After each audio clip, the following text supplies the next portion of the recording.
SuperTalk Mississippi media production. Whether you're looking to start a career with no student loans or change careers to land one of the happiest jobs in the world, yep, that's construction, Build Mississippi can help. Visit buildmississippi.com to learn why a career in the trades deserves another look. Buildmississippi.com. Your future is waiting. Oh, yeah. Good morning, Mississippi. Everything gonna be all right this morning. Mornings with Richard Cross. Oh, yeah. Here on SuperTalk Mississippi. Woo!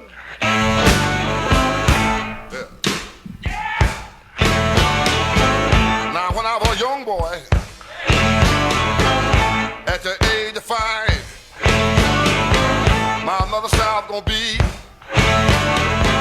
the greatest man alive. But now I'm a man, way past 21. Good morning. Good morning, good morning, good morning. Monday morning, start of a new week. Thanks for joining us. It's Mornings with Richard Cross. We welcome you to the conversation. Hope that you'll join us this morning on the C Spire text line. The number is 601-879-4395. You got the radio on this early? Thanks. Appreciate you starting your day with us. Or if you've been up for a little while, hope that coffee has been good. You may need it. A little cooler outside this morning. We say good morning even to our friend Rob, who listens in Gulfport. An email sent to me over the weekend that I never thought that I would see. But a reminder that we all have different music tastes. Rob wants us desperately to change the intro song. Says that awful wailing is incredibly off-putting. Rob, I appreciate you listening more than you'll know. And I mean that genuinely. I don't know that we're going to do that, though. Muddy Waters, kind of a classic. Gone way too soon. Born in Issaquena County. Manish Boy feels like it fits. But we will certainly take it under advisement. And I do appreciate you reaching out and for your compliments to the show as well. Mornings with Richard Cross, 601-879-4395. That's the number 4, the C Spire text line. Yeah, I'm not in for the Issaquena change, buddy. I mean, being an Issaquena guy myself, I'm game with just leaving it as it is. Oh, my. We just got Rob, a dissenting message. You change that intro song and I will riot. It's my morning ritual on the way to work to sing along. Somebody said, tell Rob to join at 6:07. Okay. Hey, Lance, good morning. How was your weekend? No, it was okay. You know, just a lot of football that should have gone the way you wanted it to, but it didn't because they don't know how to play fourth quarters. So my 3 teams I was rooting for all weekend, the fourth quarter proved to be the Achilles heel. So, yeah, it was, but it was relaxing after work Saturday. Got to watch a lot of football, eat a lot of tacos, and enjoy a laid-back Sunday. So, the game between football Giants and tacos. The Giants and Denver game, though. Good Lord, man! I'm sure we'll get into that. Live. I've never heard of such. Stunk. Oh, that one stunk at the end. Goodness gracious, man! It is cooler this morning all across the state of Mississippi. Where I woke up, it was 43 degrees this morning. 43 degrees. How about that? Yeah, that's what you're looking for. I mean, we've been waiting for it. Yesterday, you had to put on some sleeves in the evening. And it was like, we're here. It's getting there. Yeah. And it's going to be nice all across the state of Mississippi. I mean, if you think that we're like to highs in the 50s, we're not there yet. But it's going to be really good. Olive Branch, mainly sunny today with a high of 76. Winds out of the south, going to be gusty, 10 to 20 miles an hour in Olive Branch. Calhoun City, you've got mainly sunny skies today and 77 degrees. Winds out of the south-southeast at 5 to 10. Brandon, sunny skies with a high of 79 today. Light breeze. Purvis, sunny skies, high of 81. Winds out of the southeast at 5 to 10.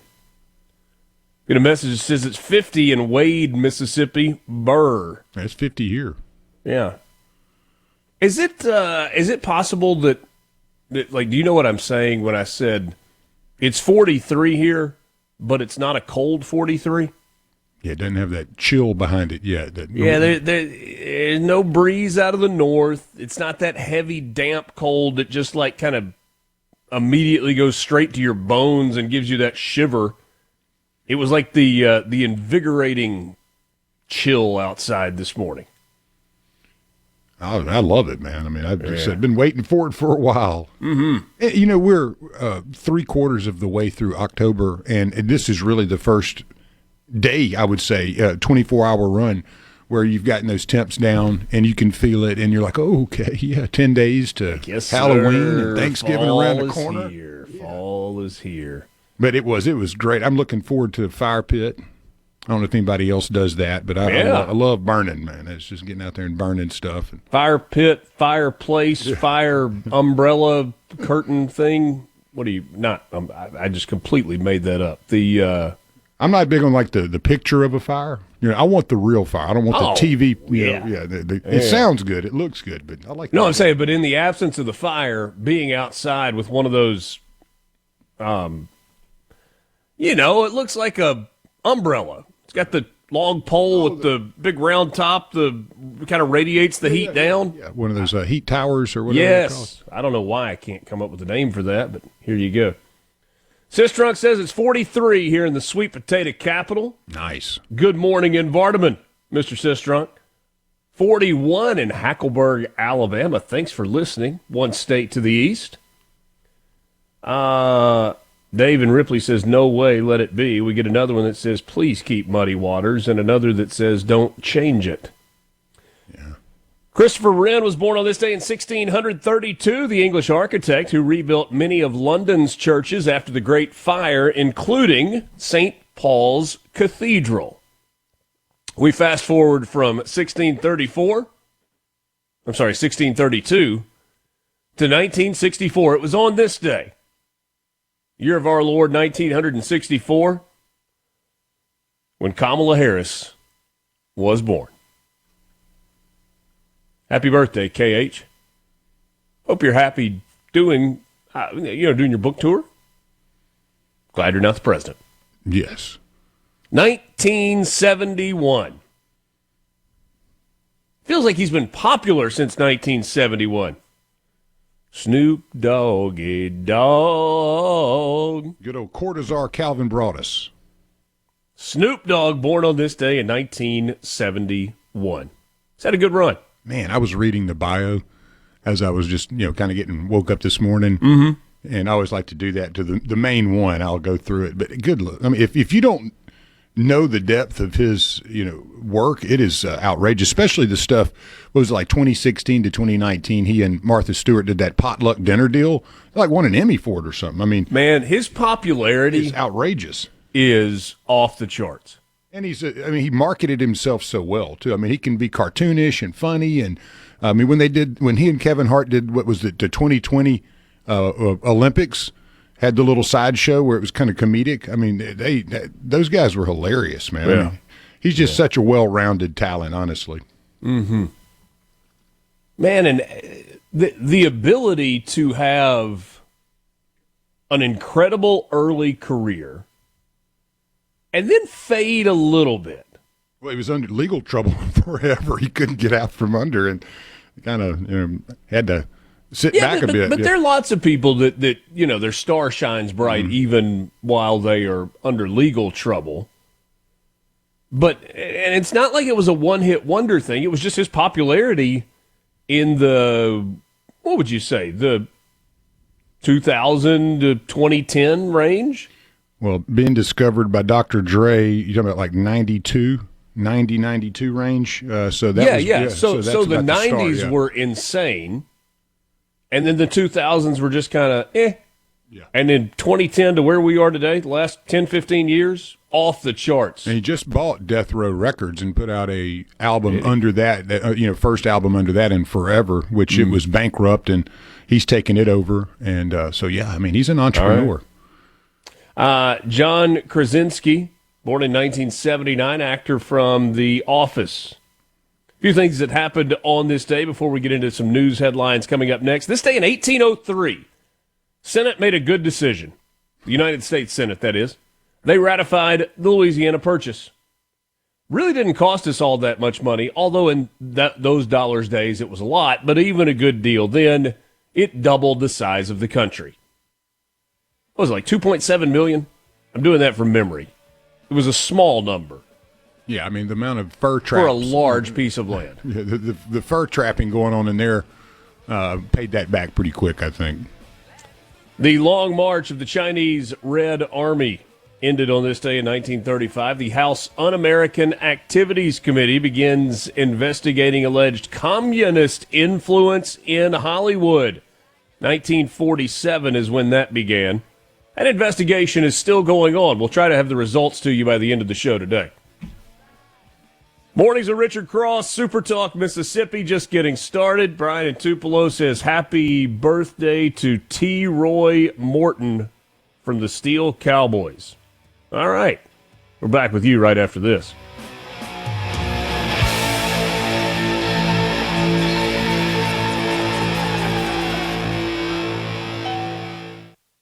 From the Venom. C. Mornings with Richard Cross. Let's get on with the show. Check it out. Super Talk, Mississippi.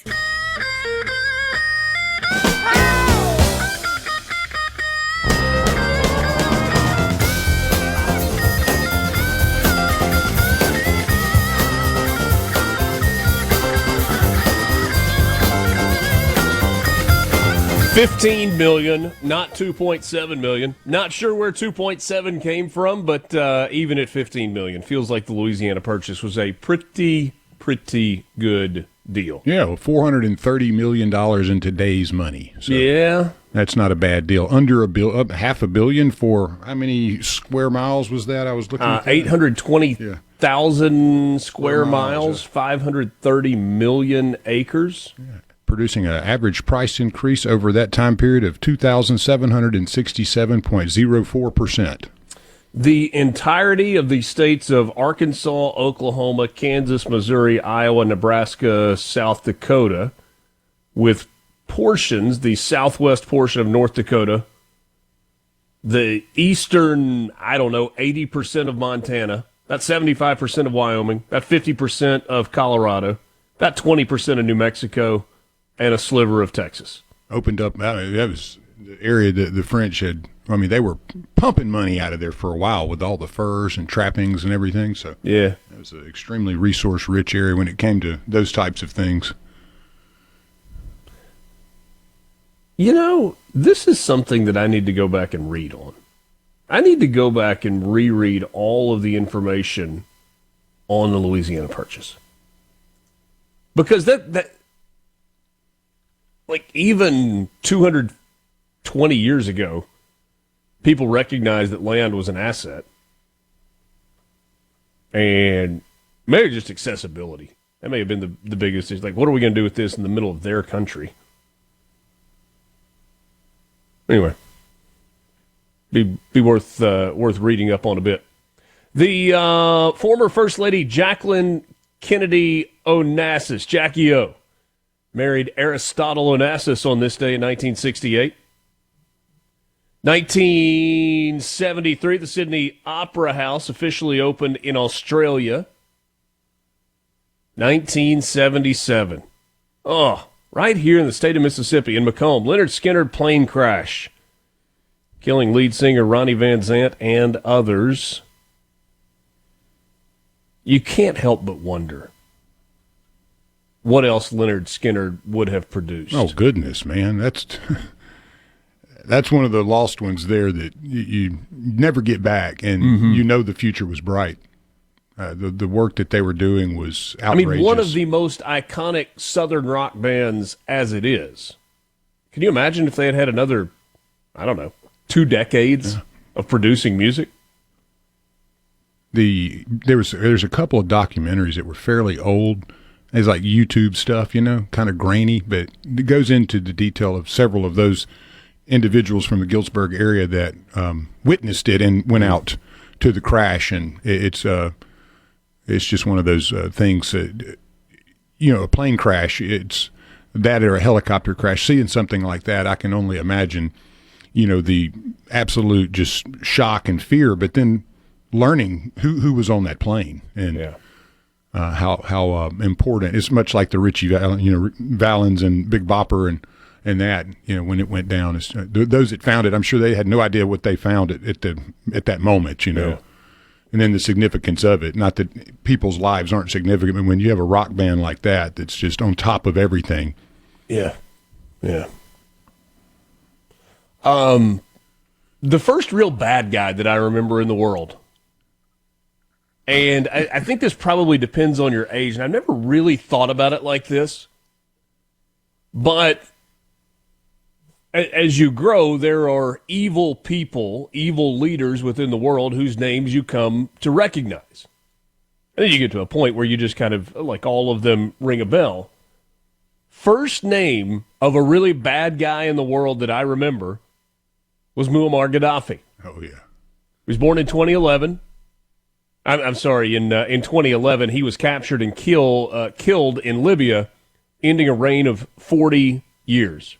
Well, he had So Gaddafi was the first one that I remember. Manuel Noriega was the second one that I remember, and then Saddam Hussein following that. Yeah, Gaddafi was extremely unique. He had the kind of the curls, hairdo, and then Colonel Gaddafi. Yeah, wearing the drapes, and then had the sunglasses, and then all the his personal guard were all women. In military outfit. This guy was something, and lived in a tent, literally in the yard of the palace. Whatever works for you. Yeah. 2015, Canada elected Justin Trudeau as Prime Minister. And in 2020, the Department of Justice filed an antitrust lawsuit against Google. Didn't they finally settle that? They had to sell some stuff off, and I don't remember. All right, time for your news headlines on this Monday morning. An investigation is underway after an officer-involved shooting left one dead in DeSoto County. According to the Department of Public Safety, deputies with the DeSoto County Sheriff's Office received a noise complaint just after midnight, late Saturday night, early Sunday morning at a residence on Bankston Road in Nesbitt. Deputies were approached by a group of individuals who advised them that a subject had been discharging a weapon.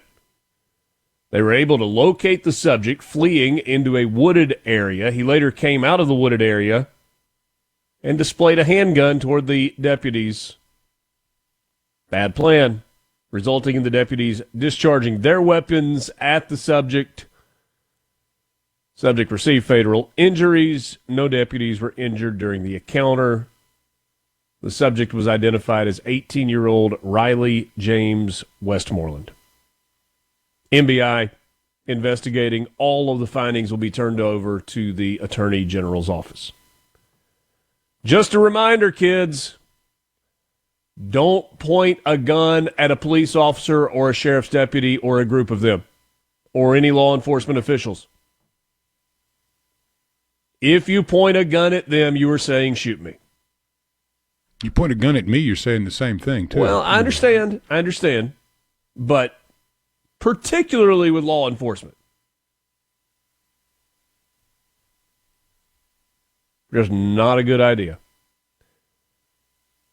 I mean, just no idea, but I wonder if Riley James Westmoreland knew that he was pointing a gun in that direction at that point. A 14-year-old was the victim of a fatal shooting in Tupelo. Police report that gunfire rang out at the Nathaniel Place Apartments on Thursday morning of last week around 7:40, Thursday evening around 7:40 p.m. When first responders arrived at the scene, they found one person dead and the other suffering injuries linked to the gunshots.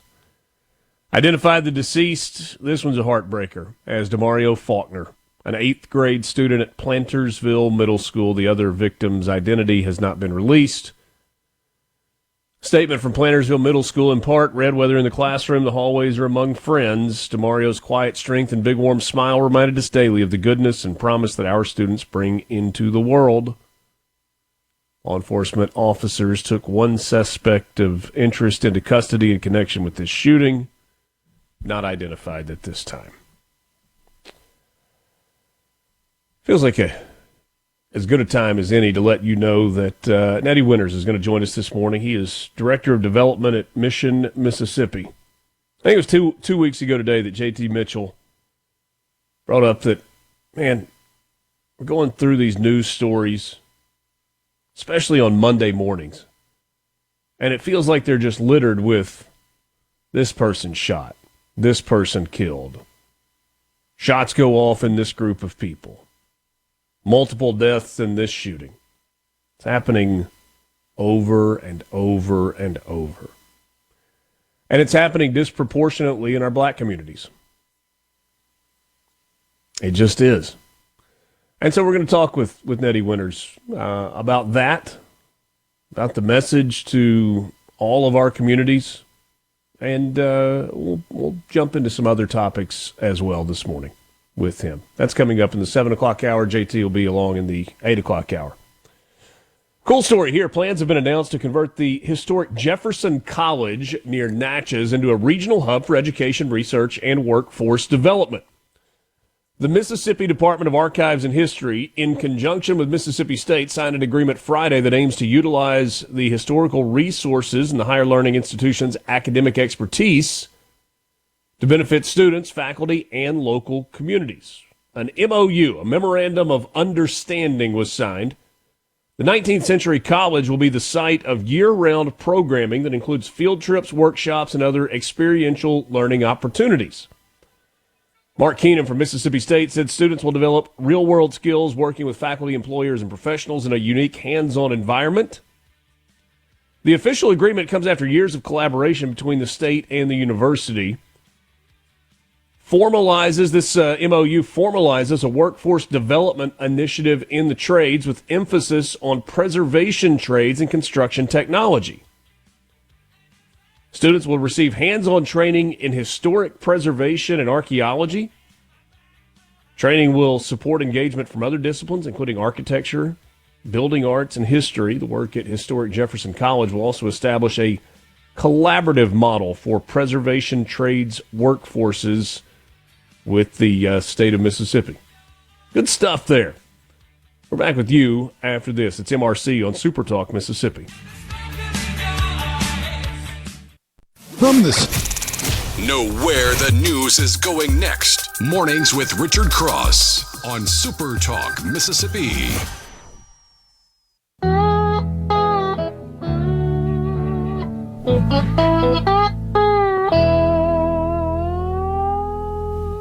Well, I used to wake the morning before the rooster crowed, searching for soda bottles to get myself some dough. Run 'em down to the corner, down to the country store, cash 'em in and give my money to a man named Curtis Lowe. Your sports update on Mornings with Richard Cross is brought to you by Pearl River Resort. Visit them online at pearlriverresort.com, your destination for casino thrills, family fun, and live entertainment. Pearl River Resort. Well, the weekend that was in college football. Ole Miss scored touchdowns on its first 5 possessions in the game. Problem is, so did Georgia. Well, there were a couple of field goals mixed in.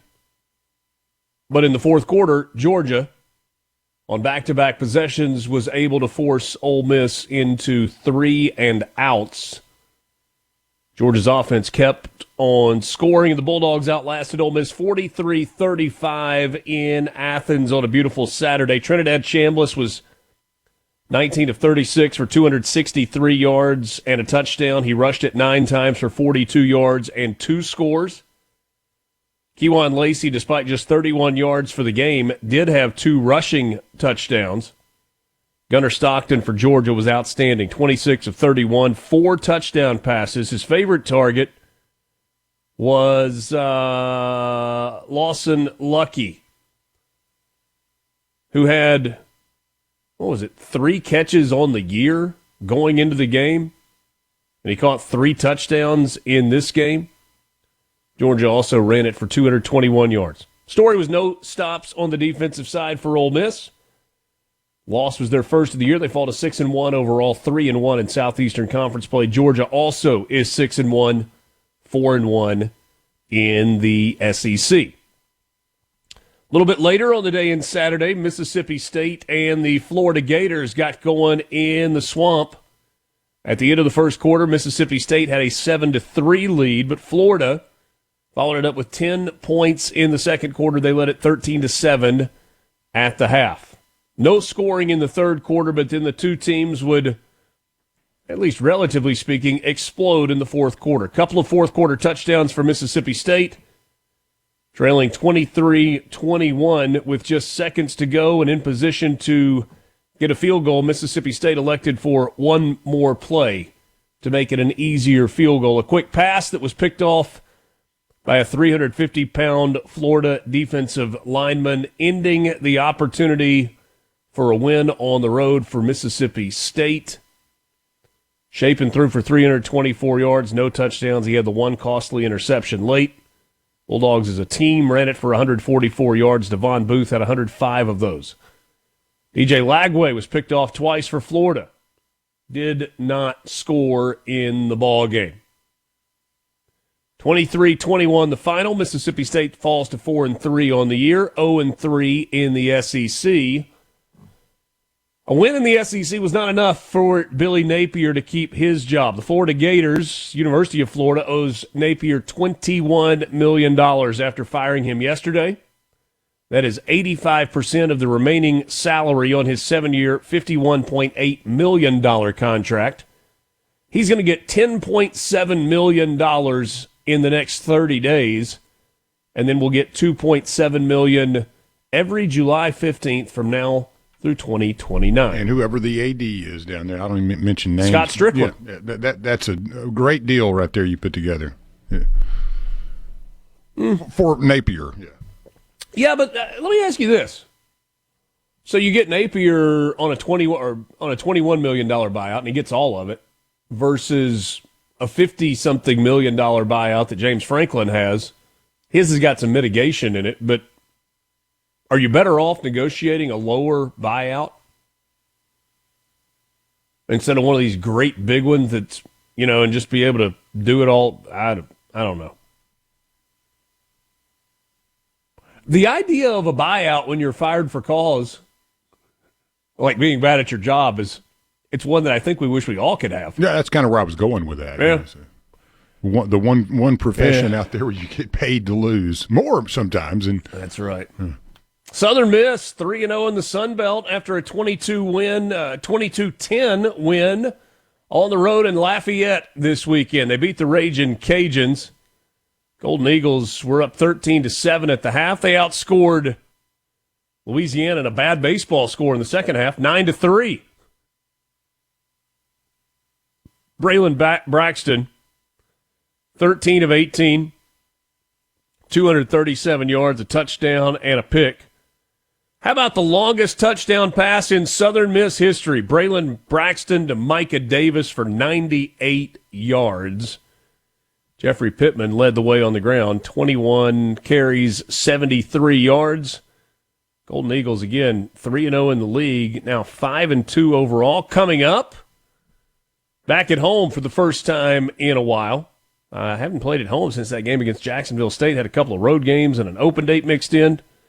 ULM coming up, and then Arkansas State on the road. They'll close it out with Texas State. Road game against South Alabama and Troy. Yeah, they've got a 3-game heater going here, man. I mean, 3 in a row. 3 in a row, 5 of the last 6. Stacking wins. How high can that win number go?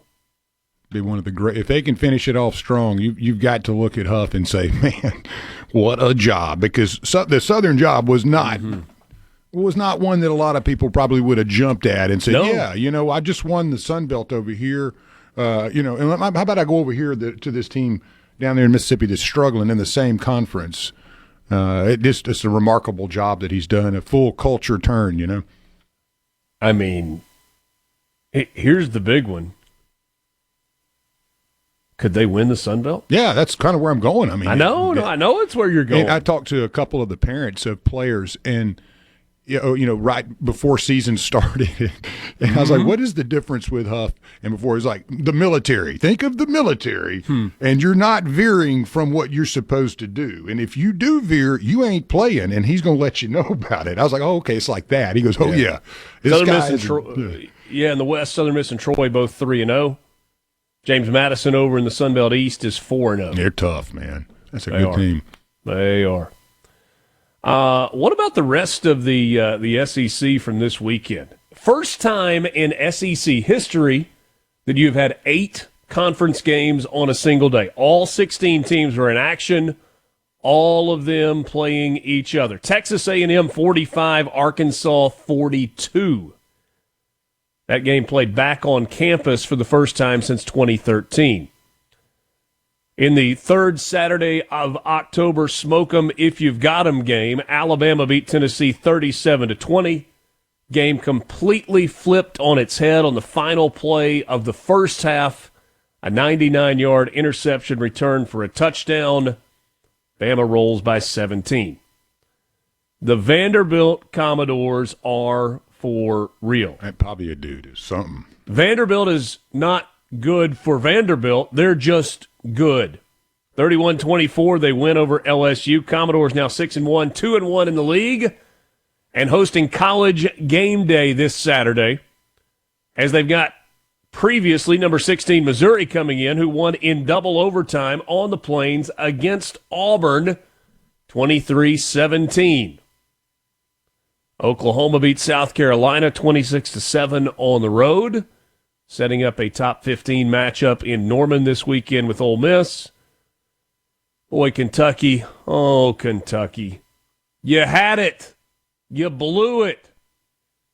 Texas, in most unimpressive fashion, wins 16-13 over the Kentucky Wildcats in Lexington on Saturday night. New polls are out. Ohio State stays put at number 1. Aside from that, a ton of movement in the AP Top 25. Indiana moves up to number 2. Texas A&M up a spot to 3. Bama up 2 spots to 4. Georgia up 4 spots to number 5. Then you got Ole Miss at 8. They drop 3 spots. Vanderbilt. The Vanderbilt Commodores cracking the top 10 at number 10. They jumped from 17-10 after their win over LSU. Oklahoma, hosting Ole Miss this week, is at number 13. You got Missouri at 15. Tennessee at 17. LSU dropped 10 spots from 10 down to 20. Texas dropped a spot to 21. Is that 10 from the SEC, I believe? I think that's the number. So, whatever the math is on that. 40% of the top 25 coming from the SEC. But Ohio State firmly atop the AP top 25. We'll get you a lottery update when we come back. Alongside Lance Tolbert, I'm Richard Cross. It's Mornings with Richard Cross, Super Talk, Mississippi.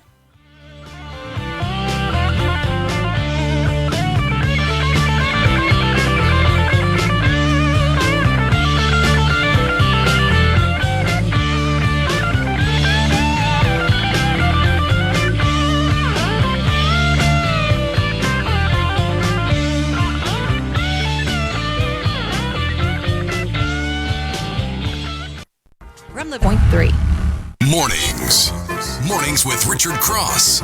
Let's do it. Super Talk, Mississippi.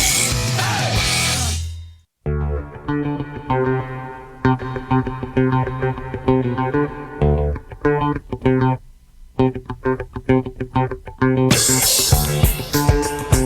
for your daily lottery update, brought to you by the Mississippi Lottery. Online, mslottery.com. Last week, the Lottery Claims Office paid out about $378,000, while retailers handed out more than $4.5 million to winners all across the state. Speaking of winners, how about Mississippi Match 5? A jackpot winner, a ticket purchased at A&M Food Mart in Pascagoula, won $56,000. And so the jackpot resets back to $50,000 for the drawing tonight. That's on Mississippi Match 5. You've also got a Powerball drawing tonight, $304 million, with an estimated cash value of $144,600,000. Saturday night's drawing from the Powerball. The numbers were 3, 11, 27, 40, 58, a Powerball of 10 with a power play multiplier of 3. And tomorrow night, have you been playing? Well, it's been growing. Mega Millions, estimated jackpot of $650 million, with an estimated cash value of a little over $304 million. Most recent drawing was on Friday night. 9, 21, 27, 48, 56 with a mega ball of 10. Those were the numbers. Good luck to you. From the Mississippi Lottery, mslottery.com. Let's see. The World Series will be set tonight. First of all, rewinding to Friday night, Shohei Ohtani. Come on, man. Ridiculous. Come on, man. Is he the best player of all time? Maybe. I mean, you are putting him in the conversation with Babe Ruth and who else? I wouldn't even know where to start. I mean, there's not many two-way guys that have put up even close to what he's done. It's a career in Japan first that was record-setting. Yeah, it's freakishly good. The Dodgers beat the Brewers 5-1 on Friday night. The pitching line for Ohtani was 6 innings, 2 hits, no runs, 3 walks, 10 strikeouts on 100 pitches. That was the pitching line. The hitting line, he hit 3 home runs. He went 3 for 3 with 3 solo home runs and a walk in the game. Now, his batting average isn't great, 220. He hit one out of the stadium. You've seen Dodger Stadium. You got outfield, bleachers, that kind of cool-looking roof that's the kind of the iconic what you see in the outfield at Chavez Ravine at Dodger Stadium. He hit it over that. Over it. It's ridiculous. Last night, you had the Blue Jays even the series with the Mariners at 3 games apiece. Game 7 tonight in Toronto. Winner will meet the Dodgers, the buzzsaw that is the Dodgers in the World Series. I mean, the swing that he put on that ball, Lance. I'll take 220 with his RBI production and the extra base power he has. Deal with it. Yeah, you deal with that. And today, the average that's become more passé than production. Mm-hmm. So yeah, I mean, what he produces, he hit better than 220 Friday night. Yeah, when it matters, he's much better than 220. Yesterday in the NFL, Rams over the Jags 35-7. Bears beat the Saints 26-14. New Orleans falls to 1-6 on the year. Spencer Rattler, couple of touchdowns, 233 yards.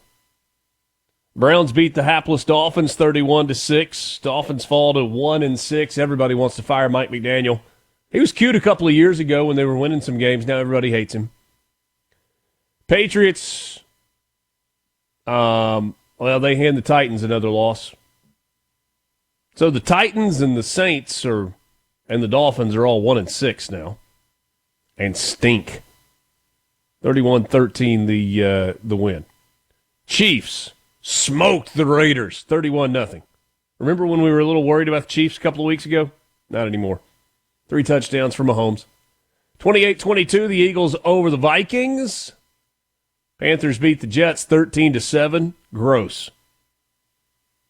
Speaking of gross, but also epic. Denver 33-32 over the New York Football Giants. The day was an up and down one for Jackson Dart. Finished 15 of 33 for 283 yards and 3 touchdowns, but a costly fourth-quarter interception and really erratic play throughout the ball game. Oh, but you were cheering from him. Let him learn in a win, kid. They score with 33 seconds to go. That's too much time in the NFL. Bo Nix, 1 pass play to midfield. 5-yard penalty. Quick pass. Field goal, ball game. 33-32. Broncos over Giants. Also had the Colts over the Chargers. The Cowboys doubled up the Commanders 44-22. Packers over the Cardinals. And last night, the 49ers beat the Falcons 20-10. 7 o'clock hour on the way. News is next. It's Mornings with Richard Cross on SuperTalk, Mississippi. The views and opinions expressed by the hosts, guests, and callers on this show are not the opinions of TeleSouth Communications, its management, or advertisers. Since you're up early, you get the news first. Back to Mornings with Richard Cross on SuperTalk Mississippi and the SuperTalk app.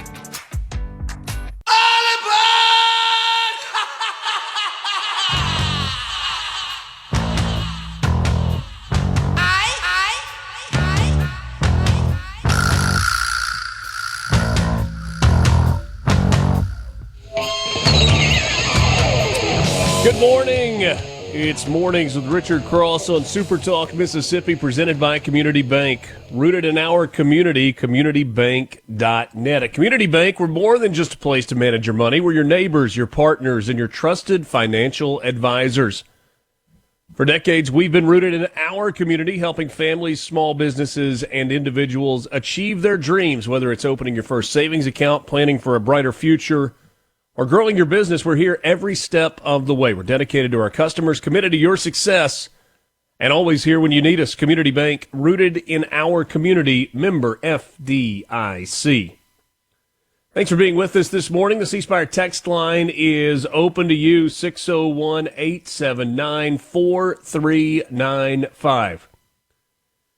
Check C Spire out on their website, cspire.com, and learn how C Spire can unleash their technology to help you. C Spire, inspired by you. We get one message that says, spoiler alert, State over Texas on Saturday. I've seen a lot of that. A lot of people have said, oh, State's beating Texas. Well, State's come very close, played good football, and just got to learn to finish those games off. Ole Miss, you saw the same thing. But, yeah, I mean, Texas is less than stellar. I mean, so State definitely can match up with them. I agree. Home field advantage, maybe it pushes it over the edge, perhaps, we'll see. Well, what's everybody talking about this morning? What are people talking about from the weekend, aside from results on the football field? The No Kings protests? Is that the biggest topic from the weekend? Is that, if you got a group text message, were you exchanging messages with friends about this? Well, the nude bicycle ride protest was probably the best, but... Well, that was last weekend, wasn't it? I don't remember exactly when it was. Was it last weekend? Yeah, I think it was last Monday that I told JT about that. If you're still texting about that, then you've got problems. That was problematic. Yeah, on a lot of levels. So you had these No Kings protests. They happened all over the country, big and small. One was in Washington, D.C. There was one in New York City and San Francisco and L.A. and all points in between. There were some communities in Mississippi that had No Kings protests, and what I would like to begin by doing is saying congratulations to each and every one of you that participated in a No Kings protest this weekend. Congratulations for exercising your First Amendment rights of free speech, the freedom to assemble peaceably.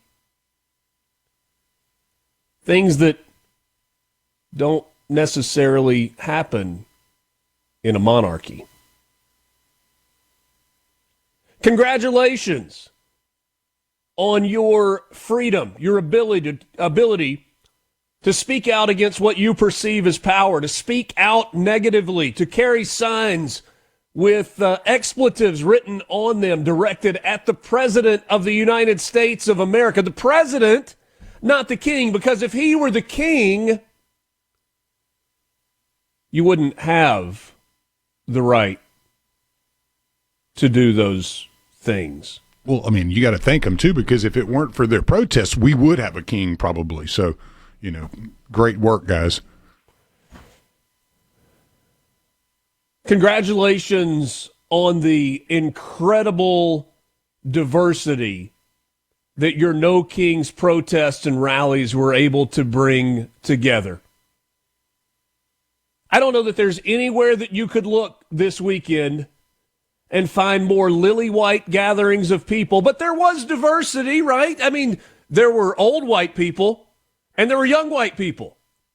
There were normal-ish looking white people, and there were freak show looking white people. But lots and lots and lots and lots of white people came together to argue against, to protest against the oppression of the monarchy here in the United States. These are probably the folks that watch Downton Abbey and love it, By the way, my wife told me I should not describe the subset of the population that was at the No Kings rallies as freak shows. And they just expressing their individuality, but in truth, and this was from somebody far wiser than I am, people that, and if it is for the sake of expressing your individuality, good for you, but the people who pierce themselves in lots of different places and color their hair and spiky with messages on T-shirts and who look like freak shows, they weren't just born that way. They're crying out. They're trying to find their place. They're trying to fit in. And perhaps this is the group that has welcomed them, or they think it's the group that has welcomed them. Man, maybe I got bad news for you. Getting paid a little bit too, possibly. Well, there's that. I got news for you, though. The whole welcoming thing, it's not really all that genuine. They just want you to vote for their guy. But, you know what? Every single one of those people that participated in a No Kings protest, that participated in a No Kings rally this weekend, every one of them, from sea to shining sea, East Coast to West Coast, from Michigan to New Orleans, from Santa Fe to Kennebunkport, Maine. Might not have had one there.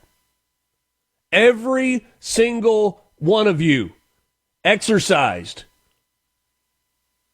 your First Amendment right to say what was on your mind, to peacefully assemble with people who were like-minded, to say what you believe, to carry the signs, even if they were crass, even if they were profane, which is the greatest oxymoron of all. It's the greatest irony of all. Not oxymoron. That's the great irony in the No Kings protests. It's the great irony. The fact that you couldn't protest if there was a king.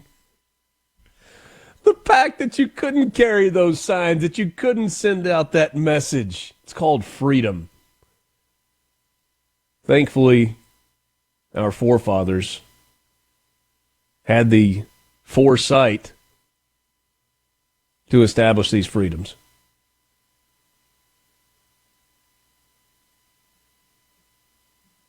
Anti-fascist rallies, anti-Hitler rallies, blank Trump, the signs read. The man who literally, and I understand that it's tenuous at best, but the man who literally just ended the fighting between Israel and Palestine, Hamas.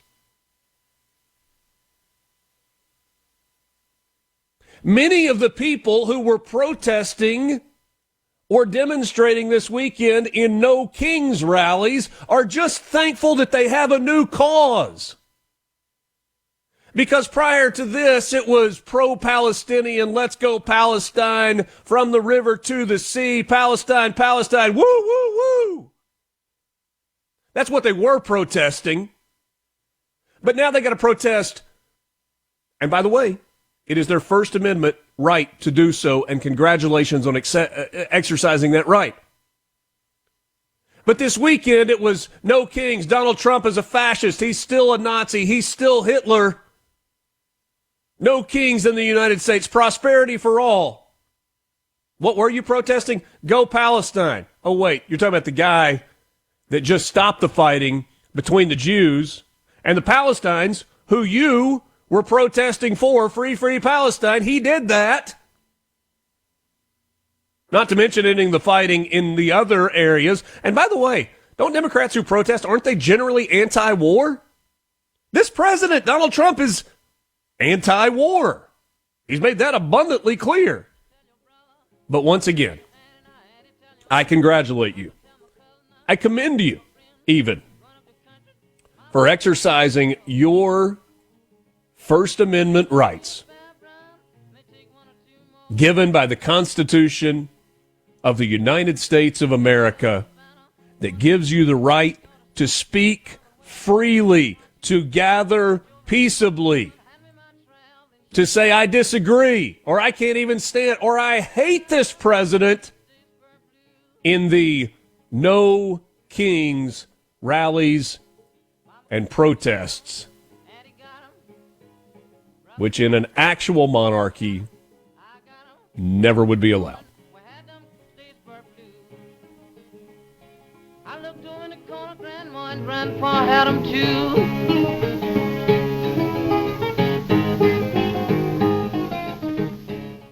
From the Benevent with Richard Cross on SuperTalk Mississippi and the SuperTalk app.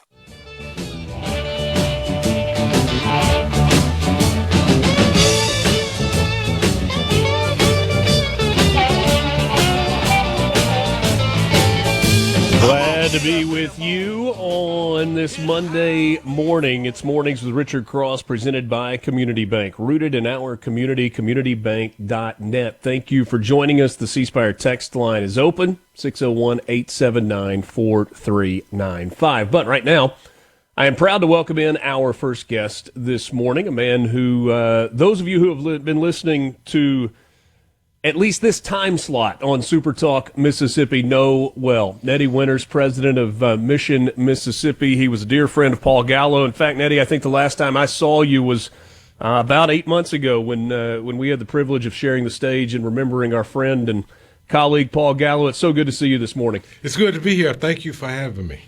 I appreciate your time. A man with a resume that is long and distinguished in a lot of different areas, but I think maybe most important to him is president of Mission, Mississippi, a movement in the body of Christ to reconcile individuals across racial lines. How difficult is that? How difficult is that? It's challenging. I don't call it difficult, but it's challenging. You're dealing with human nature, and we've been taught certain things morally and otherwise, and it's a challenge to get people to love each other across the racial divide, as well as across a lot of other demarcations that we've set up as human beings. But I enjoy the work. I love doing what I'm doing. I'm called to do it, and so I'm excited about that. I should clear up. I am now Director of Development with Mission, Mississippi, and Brian Crawford is the President of Mission, Mississippi. Director of Development. Yeah. Neddie may be calling you for a donation in the very near future. It's possible. Absolutely. Neddie, I want to float something that I've said before and get your reaction to this. We hear about racial division all across the country, and it exists everywhere.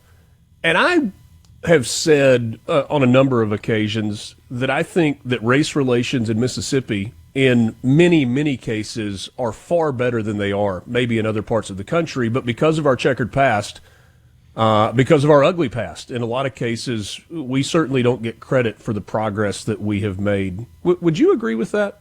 Yes, of course, we made great progress in Mississippi, and I think we stand, because I've been involved in the work since 1993, so naturally I would say that things are better.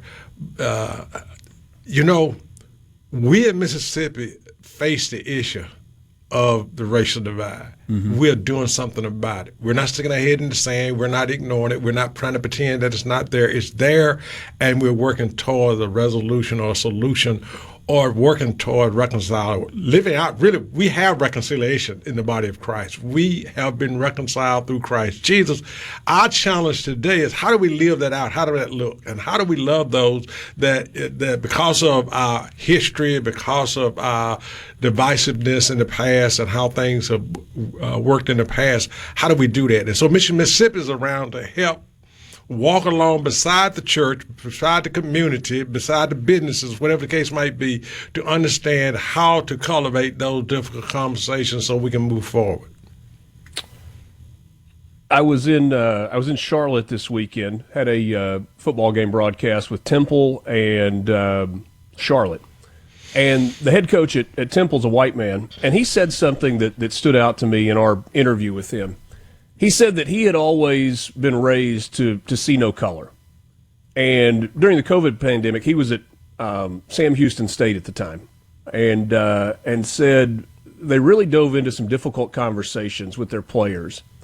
And he said he had a player that said to him, "No, coach, you're missing it. It's not that we don't want you to not see color. We do want you to see color because we want you to understand the differences that exist between us. And when we recognize the differences, then we can kind of all work together." Is there something to that? Because you've heard that phrase so many times, don't see black and white. Yeah, well, to say that you don't see black and white is not, really genuine in terms of saying I'm colorblind, because, when I go to Alcorn, I have my purple and gold on. And when I go to Jackson State, I stand out in that blue and white over there.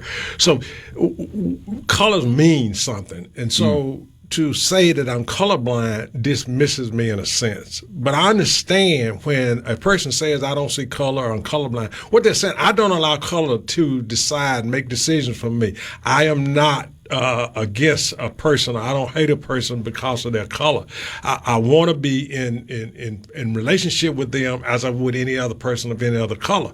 However, that's just not a genuine statement. So I want you to see me as a African American. I want you to recognize that I'm African American. But also I want you to recognize me as a human being, a image and likeness of God, created in the image and likeness of God, that we have equal value in terms of life and so forth. So the word colorblind is probably not in many societies or discussions or communities really not a good term, because people feel like you're ignoring them or dismissing them and you don't see me. But we distinguish colors. So a better term would probably be, I love you.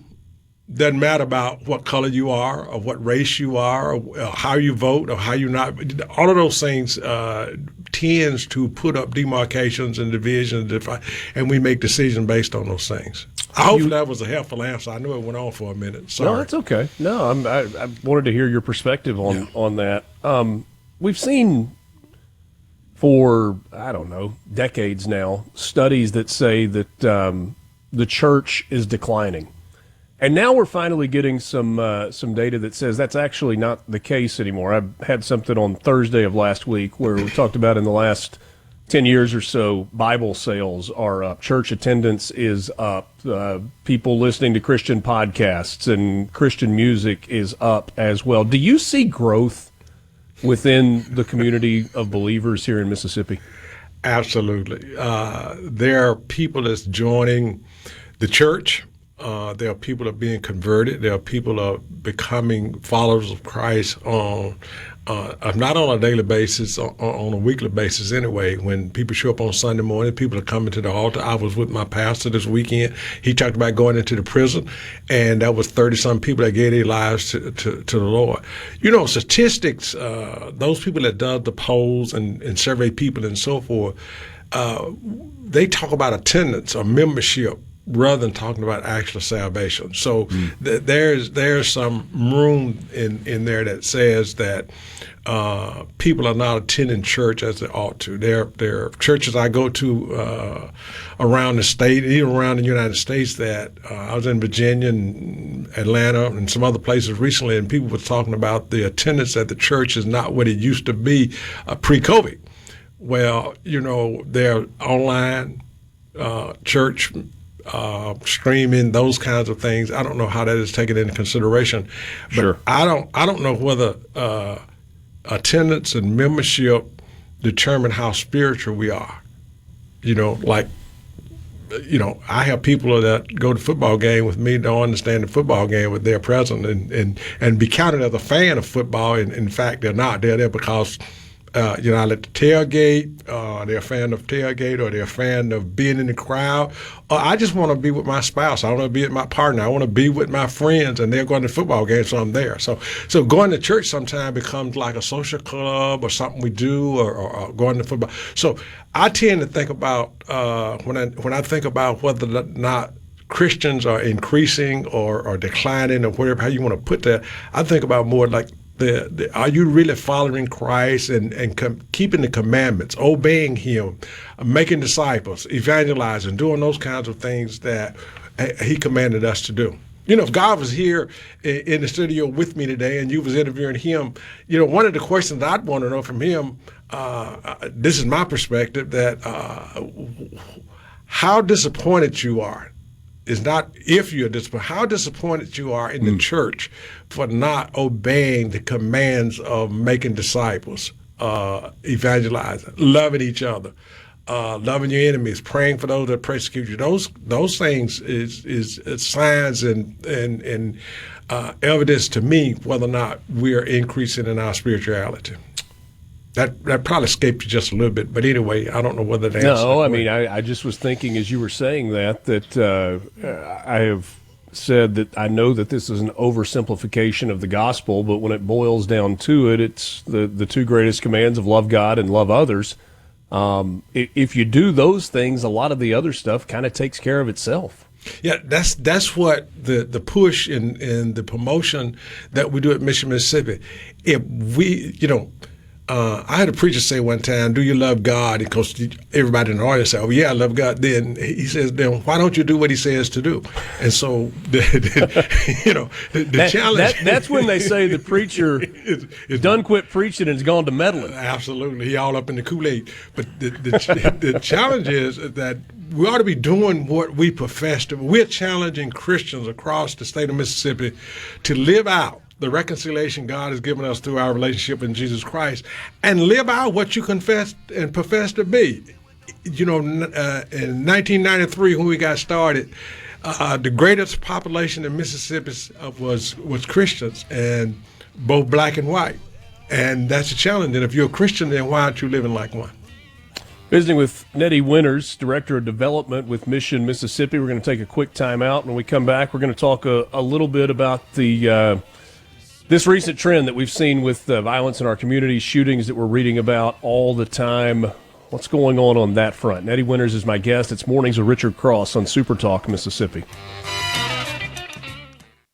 Segment of Mornings with Richard Cross is brought to you by Covington County Hospital in Collins, where your health matters. Back to Mornings with Richard Cross on SuperTalk Mississippi and the SuperTalk app.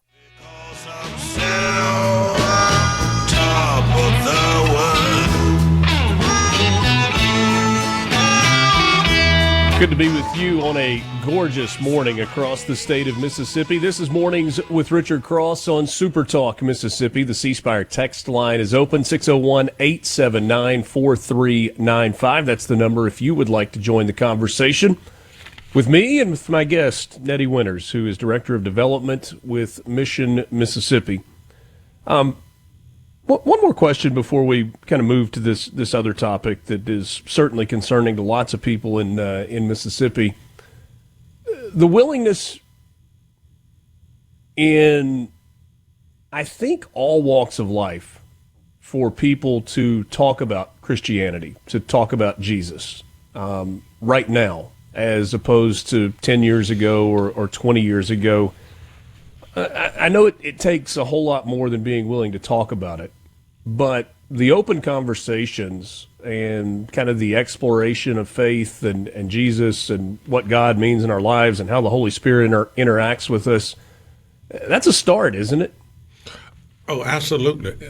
It's fashionable to talk about, and I believe in today's time to talk about our Christianity, our beliefs, and whether or not we're conservative, liberal, and all of those things. But I think Christianity is something we talk about, but actually living it out is causes another conversation to come about. So the demonstration of what we profess to be should be a demonstration of how we live our lives. And our lifestyle should be to love one another as Christ commanded us to love one another, like he loved us, and we should pass on to others that which he has given us. Everything God gives us through our relationship with Jesus Christ, he wants to circulate it. Put it in circulation, I call it. So when he forgives us, we're supposed to forgive others. When he spots us grace, we spot others grace, et cetera, as it relates to that. So talking about Christianity and from confessing and professing to be a Christian these days is, I'm talking it's fashionable in my sense, but a demonstration of that lived out in what we say and do is where the challenge comes. Neddie, there's last Monday morning, a week ago today, we talked about a dozen people that were killed in Mississippi, and the overwhelming majority of those were relatively young black people. This morning, we, in our news headlines, talked about an officer-involved shooting in DeSoto County with an 18-year-old left dead, a 14-year-old in Tupelo who was killed late last week by gunfire. This is no doubt a problem that is happening in all of our communities, but especially in our black communities. What's going on? Why is this happening seemingly more right now than it has in recent years? Richard, gun violence is nothing new to America. Right. We go back from the beginning of the United States of America.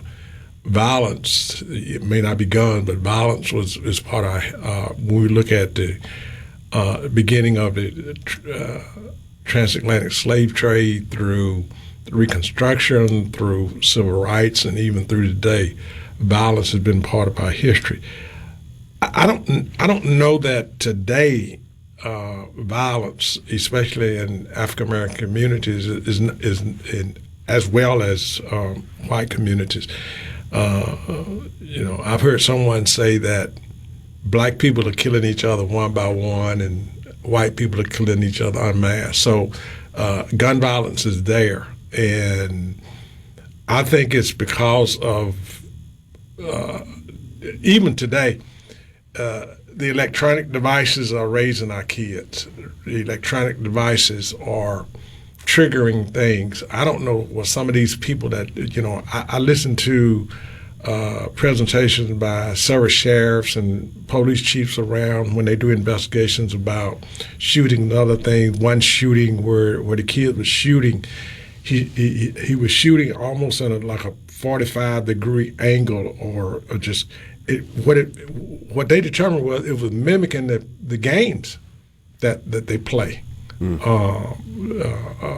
terms of that, he only went so far right and so far left, as though that was a limitation on how he could use the weapon that he was using.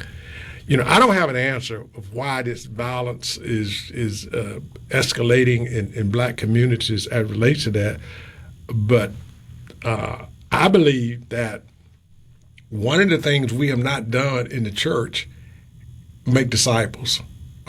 We've not evangelized. we've not listened to the voices of those that feel that don't have a voice. Hopelessness brings about helplessness, and helplessness brings about violence. I'm talking about it's just people are surviving. Somebody has said, and I think it's a scientific fact, that the greatest need of a human being is to, beyond survival, is to be understood. You know, you've heard people say to you, and I'm sure you've said it to other people, you just don't understand. And so we need to come to the table. We need to do things that mentor people. You know, we want the police to solve it. We want the teachers to solve it. We want the administration to solve it. We want the mayor to solve it. You know, I don't know that they have the answers to solve that. I think it's a community as a whole, community organizations, the leadership, and certainly we need police, and certainly we need to do what we can from a standpoint of minimizing crime and killings and other things. But also we need to open our ears and our eyes and listen and do what we've been charged to do and challenged and commissioned to do by God. And so a lot of talk I hear, God is not involved in the equation. When you remove God from the equation, the Bible says that people cast off restraints. My mama would say people are out there doing whatever they're big enough to do when there's no God involved. Proverbs 29:18 talks about where there's no vision, the people perish. What that actually says, where there is no God, people cast off restraints. And so we're finding today that whether they're black or white, and those incidents you talked about is white, black. And, you know, it's, to me, it's like, is there anything we're not doing in terms of identity, in terms of who I am, what my purpose is like we have removed the moral reality of society in terms of what feels good, what, you know. So does pulling that trigger create identity? Pulling that trigger is expressing, you know, no, it doesn't. It pulling that trigger, saying I want to be heard. Pulling that trigger is a cry for help. Pulling that trigger is that, you know, it's like a kid in the candy store. You know, he try to get mom or dad's attention. They don't pay him any attention. Well, he just fall out on the floor and kick and scream until now they got to pay him attention. I don't know. I don't have the answer. I'm not a sociologist or a psychiatrist, but I believe a lot of what we see happening is a cry for help. Is that voices and people are not being seen and heard for generations, and we have generations that people say, well, poor parenting. We've not prepared them well. You know, where you got teenagers having teenagers, and you got those things happening in our society that says I can do whatever I want to do.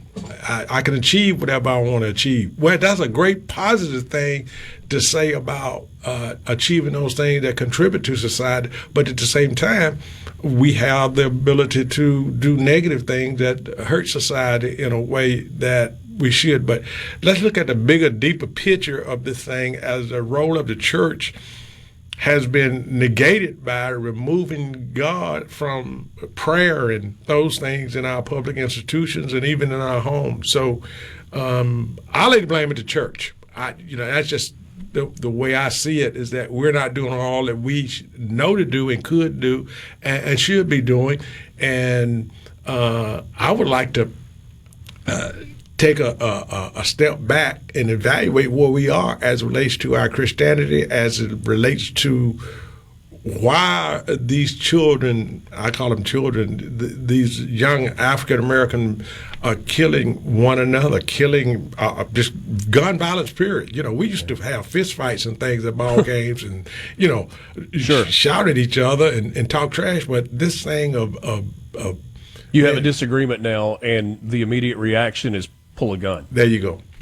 So the limitations on removing guns that's a good idea. I think we need to have a limitation on that, but that won't solve the problem. No, it certainly won't. Only about 30 seconds left. What is Mission Mississippi doing to try to reintroduce God or introduce God for the very first time to those who have lost all perspective of the preciousness of life? we are doing what we can as it relates to prayer. You know, every Tuesday morning at 6:45 a.m. somewhere here in the city of Jackson, we're having prayer gathering where we pray for those kinds of issues. The fourth Thursday of every month, we have Pray Jackson at 236 Capitol Street so that people can pray together. We spend time in Grenada, Greenville, Greenwood, across this state, building those kind of relationships, helping people understand how to have the difficult conversation, cultivating relationships to have difficult conversations so we can talk about these things and learn how to live together in the right way. Neddie Winters with Mission Mississippi. Thanks so much for your time this morning. Enjoyed the conversation. Thank you. My pleasure to be here. Honored by being here. Thank you. We'll take a time out. We've got more coming up. Mornings with Richard Cross on SuperTalk Mississippi with you right after this.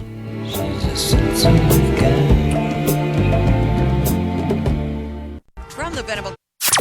On your radio, on our app, or on your smart speaker. We're always free.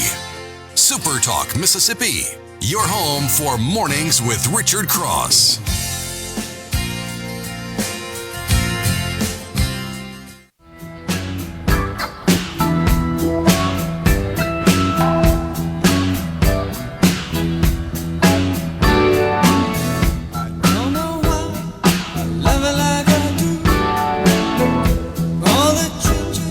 Mornings with Richard Cross, presented by Community Bank, rooted in our community, communitybank.net. Richard Cross, Lance Tolbert with you. My thanks to Neddie Winters for the conversation this morning.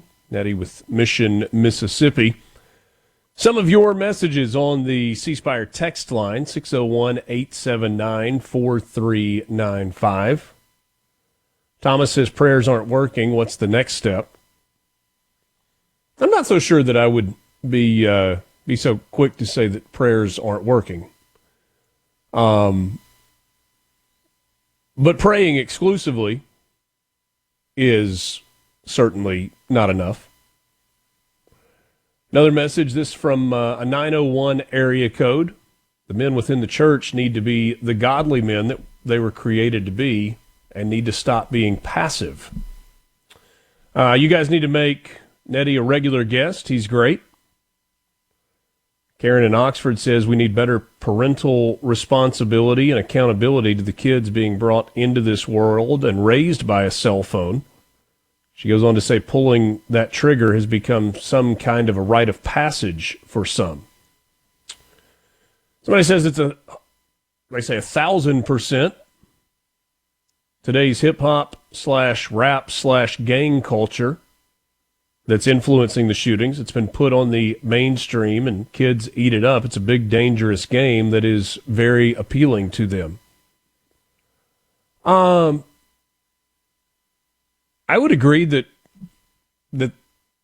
plays a role in it. The glorification of violence in our mainstream consumption of content. I'm not even going to say media. I'm just going to say of content. Agree that plays a role in it. Tom and Keto says, great guest and great conversation. Ken in West Point says, amen on the games and other things.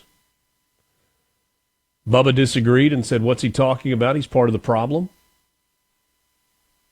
I don't know that I would characterize it that way. Crystal in Jackson says, so much wisdom flowing from Neddie's mouth. Glad you've had him on today. So divergent viewpoints on our conversation this morning, and that's all it is, right? It's a conversation about what's going on. It's pretty easy to read bad news, to go through our news headlines a week ago and talk about shootings in Leland and Heidelberg and South Delta and in Lorman and in Jackson, and to talk this morning about a shooting in DeSoto County and a shooting in Tupelo and people left dead in all of these situations. And, it's a gift to wake up every single morning and to have a new day and a new opportunity. I'm not trying to sound all philosophical when I say that, but I feel like the preciousness of that gift of just waking up each day with the opportunity to go and do something, to be something, to, in theory, try to make the world a better place, to have conversations that matter. Like just the basicness of that for so many seems to be lost. Some more of your messages on the C Spire text line. Karen says, it is an important conversation to begin if it's ever going to get much better, much less fixed. David at Mendenhall says it all starts at home, shouldn't be on anyone else to raise your child and teach them values. But what's that old saying about it takes a village? Yes, I would agree with you absolutely 100% that teaching children starts at home. But home looks a whole lot different for a lot of people. Very, very different for lots of people. Maybe we need more churches doing mission trips in our own neighborhoods and not overseas. Yeah, when we read the Great Commission at the end of Matthew, in Matthew 28, it doesn't place a specific location. It doesn't just refer to Guyana or Honduras or Africa or wherever. It says go into all the world. And all the world includes our own neighborhoods, our own backyards, own areas in our own states.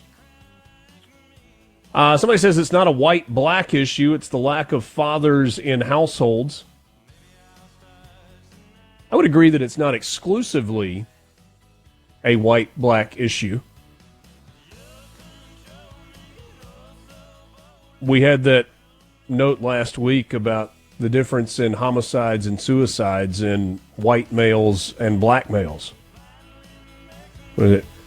Of black male deaths, 80% homicide, 20% suicide, and that number is inverse for white males.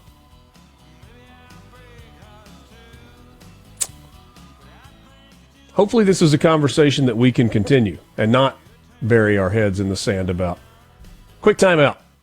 News, and then we're back with you for the 8 o'clock hour. Mornings with Richard Cross. You're where you come first for news. Fast and free. Mornings with Richard Cross on SuperTalk, Mississippi.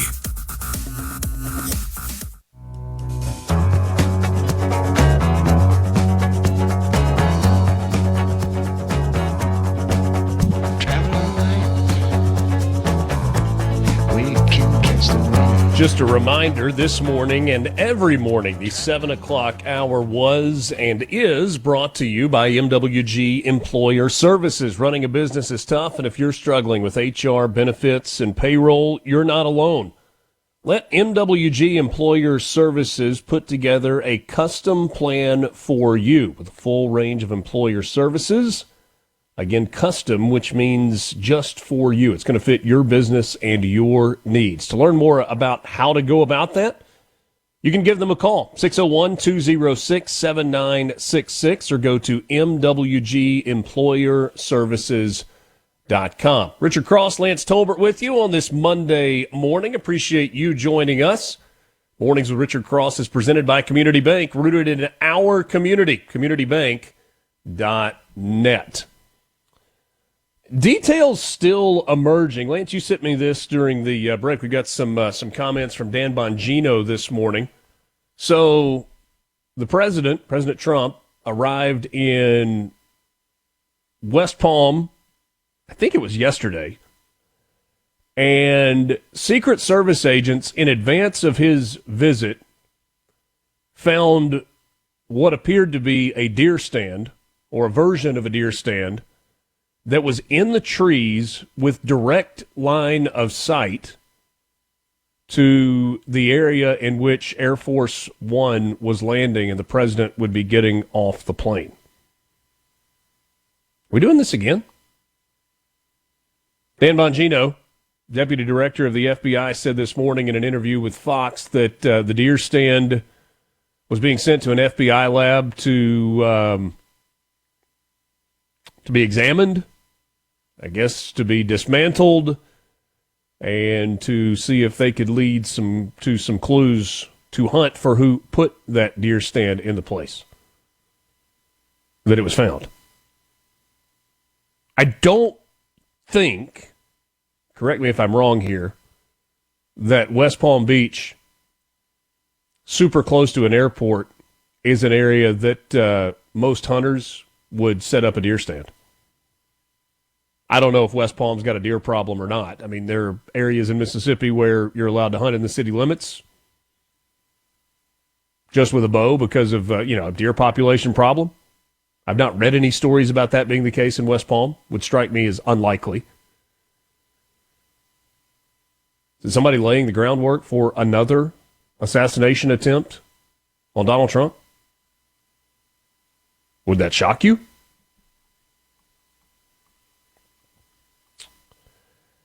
Did you see this story from over the weekend? To Paris, France, we go. Theft at the Louvre. This story is wild.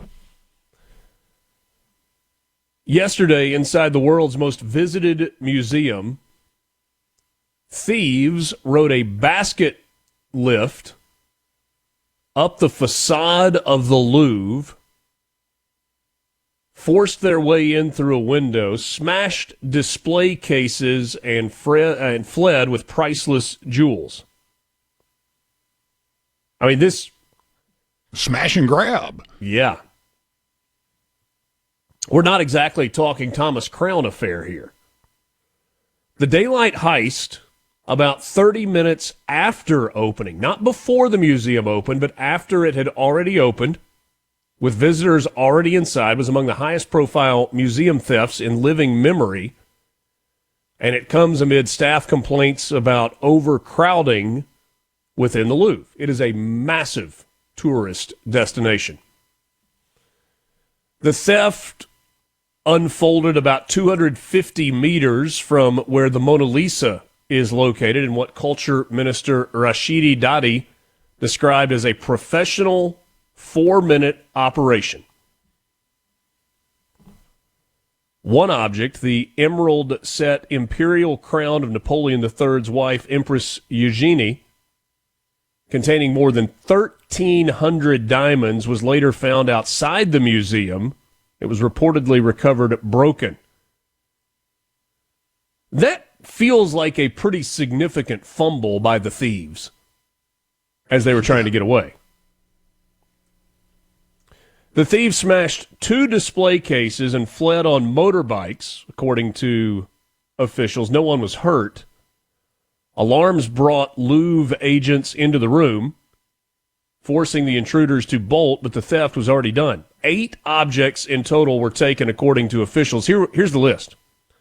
A sapphire diadem, necklace and single earring from a matching set linked to 19th century French queens Marie Amélie and Hortense, an emerald necklace and earrings from the matching set of Empress Marie-Louise, Napoleon Bonaparte's second wife, a reliquary brooch, Empress Eugenie's diadem, and her large corsage bow brooch, a prized 19th century imperial ensemble. Security around marquee works inside the Louvre remains tight. The Mona Lisa sits behind bulletproof glass in a climate-controlled case, but Sunday's theft underscores that protections are not uniformly robust across the 33,000 relics within the Louvre. Certainly not the first robbery that has happened at the famous museum. The most famous, or infamous, came in 1911 when the Mona Lisa vanished from its frame, stolen by Vincenzo Peruggia and recovered 2 years later in Florence, Italy. Another notorious episode came in 1956 when a visitor hurled a stone at her world-famous smile, or lack thereof, chipping paint near her left elbow and hastening the move to display the work behind protective glass. So that was more of a destructive deal instead of a theft deal. Key questions are still unanswered. How many people took part in the theft, whether they had inside assistance. According to French media, there were 4 perpetrators, 2 dressed as construction workers in yellow safety vests that were on the lift, and 2 each on a scooter. French authorities had no real comment. There was one person, Tobias Cormand of 77 Diamonds, that said it's unlikely these jewels will ever be seen again. Professional crews often break down and recut large recognizable stones to evade detection, effectively erasing their provenance. I'm just trying to visualize this thing. I mean, you said smash and grab a second ago, and I guess at its most basic level, that's exactly what this is. Yeah, and then dropping something and breaking it. Seems like you have some sort of a bag to throw your stuff in. Yeah, I was thinking the same thing. I mean, was somebody carrying it like a football? You got just put it on their head, put the crown on the head all the way, like, hey, check me out. So they call it a basket lift. I'm assuming you're talking like, I mean, you see these where you've got kind of the platform on the end of an arm. And cherry picker. And down at the base, you've got the 4 wheels, and you can kind of drive it. So you would just make it look on a Sunday morning like you're the local window washer, or you're, cleaning out the gutters, or repairing a security camera, or whatever it is. You just roll right up to the Louvre with your basket lift, raise a couple of dudes up, they get to the right window, smash the windows, climb through. They've got these power cutters to bust through the glass and reach into the display cases and pull it out. Look, I understand that this is a very, very serious crime. I get it.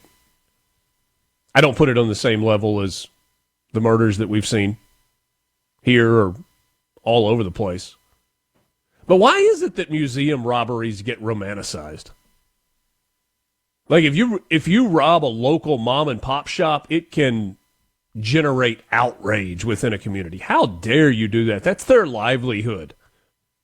Nobody's really worried about the livelihood of the Louvre. I don't know. Kind of like mob stories. I think it's more like Robin Hood a little bit. You got these. Well, I don't know that they're giving it to the poor. I don't mean it that way. I just think that maybe it's perceived romantically in such a way that all of these precious items that were basically hoarded for many, many years are on display, and somebody comes in and steals it. It seems like it's, like you said, it's romanticized, and maybe it's more of that kind of robbing from the rich type thing. I don't know. Yeah. Robin Hood and Little John running through the forest, jumping benches, dodging trees, trying to get away. I think that's how the song went. Very interesting to see if they recover any of this. So do they go back out down? Like, do they just jump back out on the lift and slowly lower it down? Those things don't move super fast. Or do they rappel out? And then they got dudes on scooters and they jump on the back with them and whee, just zip away. Gone forever. Mornings with Richard Cross, SuperTalk, Mississippi. We're back right after this. From the Here you come first for news. Fast and free. Mornings with Richard Cross on SuperTalk, Mississippi. When they play their music, that hard rock music, they like it with a lot of flash, but it's still that same old backbeat rhythm that really, really kicks them in the. They say the hard rock and roll is still beating, and from what I've seen, I believe them. Now the old one may be better than freedom, but the hard rock and roll is still beating. Good to be with you this morning. It's Mornings with Richard Cross on SuperTalk Mississippi, presented by Community Bank. At Community Bank, we're here for every part of your financial journey. Looking to manage your personal finances? Our banking services make it simple, secure, and tailored to you. Ready to grow your business? We offer expert guidance and custom solutions to help make your business thrive. Dreaming of a new home? Our mortgage specialists are here to make the process seamless, all designed with you in mind. We're more than just a bank. We're your partner for life's biggest moments. Community Bank, rooted in our community. Member FDIC, equal housing lender. Alongside Lance Tolbert, I'm Richard Cross. Good to be with you. C-Spire text line open at 601-879-4395. So what about that peace deal in Israel and Hamas? Yesterday, over the weekend, we saw the first flare-up, the first sign of it not being a lasting peace deal, a reminder that this deal is incredibly precarious. So what was the cause? Well, it depends on who you ask. The IDF, the Israeli Defense Force, accused Hamas of carrying out a blatant violation of the ceasefire agreement with attacks on its forces in the Rafah area. Hamas said, we don't know anything about that. We didn't kill anybody there. And restated their commitment to the truce and said it had no knowledge of any clashes. A senior official accused Israel of working to fabricate flimsy pretexts for its own actions. There is a subset of the internet that is claiming that what really happened is an Israeli tank or bulldozer ran over what was a previously buried underground explosive, and the explosion led to the death, and it gave them cover to strike Hamas. Israel says it is acting in accordance with the ceasefire agreement, accusing militants of firing an anti-tank missile and gunfire toward IDF troops in the area. An Israeli military official said Hamas carried out multiple attacks against Israeli forces beyond the yellow line. Bibi Netanyahu's office said in a statement that he had directed officials to take strong action against terrorist targets in the Gaza Strip. Hamas will learn the hard way today that the IDF is determined to protect its soldiers and prevent any harm to them. Well, what's the United States doing? Well, Trump has said and continues to say, the President of the United States, Donald Trump, that is, that if Hamas breaks the terms of the ceasefire agreement, they will be dealt with swiftly and severely. But what if it's Israel? What if it's Israel that, seemingly with the cover of the United States, decides to poke the bear? What happens then? At least this time, the United States scrambled jets. Probably not fighter jets, but more like Gulfstreams. And sent Special Envoy Steve Witkoff and the president's son-in-law, Jared Kushner, to Israel. They are there already to shore up a tenuous ceasefire that, at least for now, appears to be holding after the flare-up over the weekend. The U.S. Embassy in Israel said that the two envoys had landed in Tel Aviv. The Israeli military later said it resumed enforcing the ceasefire. One of the things that happened yesterday is Israel said, all right, no more aid to Gaza, and they shut down the stream of trucks with aid supplies going into that part of the region. But supposedly that restarted yesterday. We're a week into the truce. Man. I mean, it's like balancing a marble on the edge of a razor.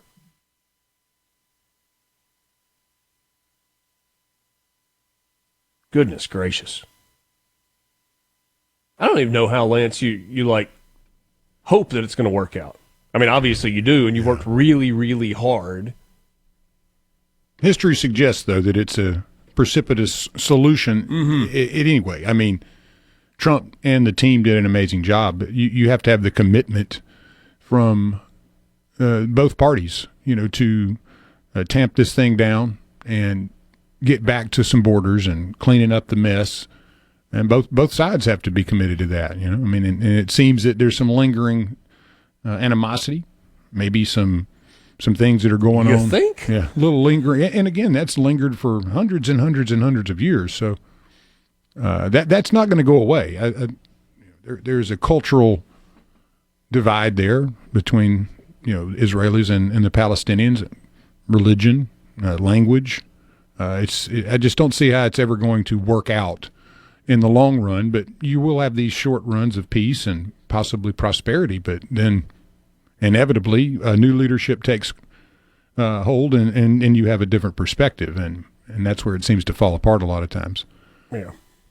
About the robbery at the Louvre, we got a message that said this kind of sounds like a Mission Impossible scene or something out of the Oceans franchise, 11, 12, 13. 13 as far as it went. Was it just 3 of those? You got me on that. Yeah. You had the lady Although one. Ocean's 11 felt a whole lot more sophisticated than this smash and grab at the Louvre. Yeah, it seemed like I don't think they ever dropped a crown in the street either. Yeah, seems like these guys had some level of high tech, but at the same time were kind of brawlers. They weren't overly refined. Which I mean, maybe that's what it was supposed to look like. Maybe they did that on purpose to kind of throw off the cops to make it look like they weren't really skilled. When in turn it may have been something that was very well organized and very well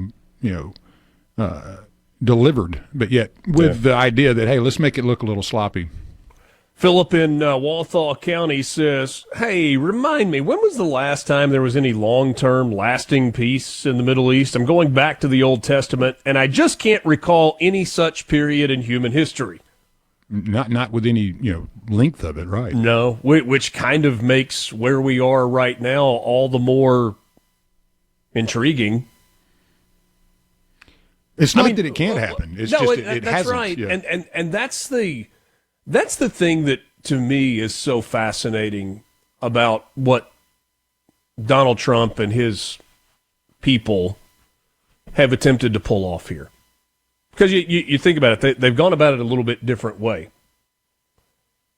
They haven't just said, oh, we need a two-state solution, or, oh, we need Bibi Netanyahu and Hamas to get along. They've taken a different approach. Obviously, Israel is somebody that somewhat listens to us, though they tend to kind of do their own thing. But the United States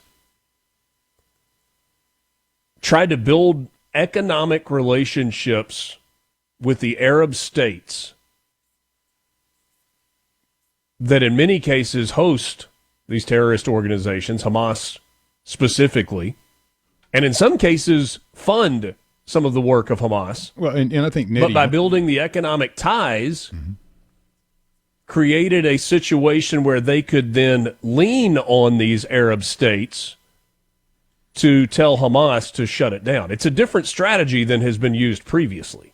I think poverty is also part of it, as Neddie was saying earlier. Is poverty creates despair, and despair creates violence in many cases. So, I mean, it's not like you can go in and give everybody in Gaza a house, or but at the end of the day, if you're looking across the fence and Israel is thriving and, Gaza looks like a war zone all the time, I don't think you're going to solve this by there being, the haves and have-nots all so closely together. You've got to have a better solution than what you got. The problem is both sides don't like each other very much, and every solution is going to be met with some level of, I don't believe it. This isn't going to last. I can't. And this the distrust. The distrust is just deep. Maybe impossible to overcome. That's what the problem is they don't trust each other, and every time they get a little bit of trust, somebody blows up something. Yeah.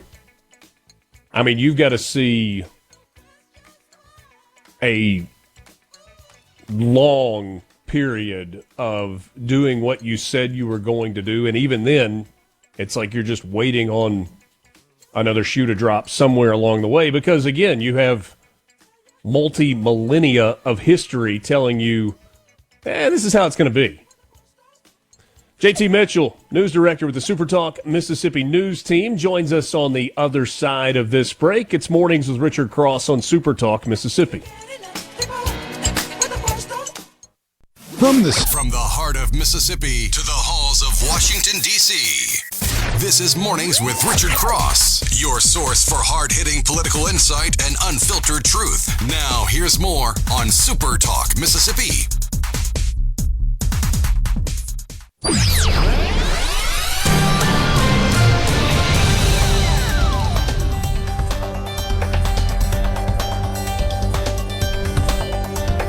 Glad to be with you and glad to welcome in JT Mitchell, news director with the SuperTalk Mississippi News Team. It's Mornings with Richard Cross on SuperTalk Mississippi. Thanks so much for being with us.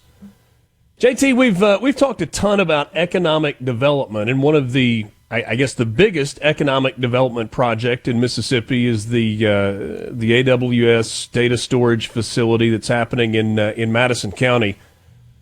We got a reminder overnight of how fragile the entire world can be when something goes wrong with AWS, which is such a big player globally. There was an outage overnight that was caused by a database problem. The problem stemmed from an error with Amazon's DynamoDB database service, a system for managing database tables and indexes.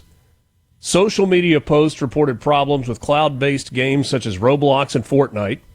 Social networks, including Snapchat and Reddit, Amazon.com, Prime Video, the Digital Ring doorbell service, among many others.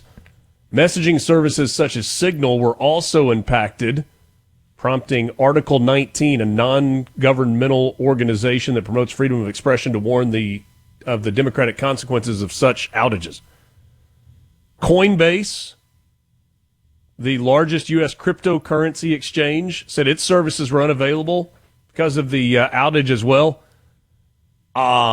This is a little scary, to say the least. I mean, and I just got a notification that Delta and United Airlines, they were impacted as well.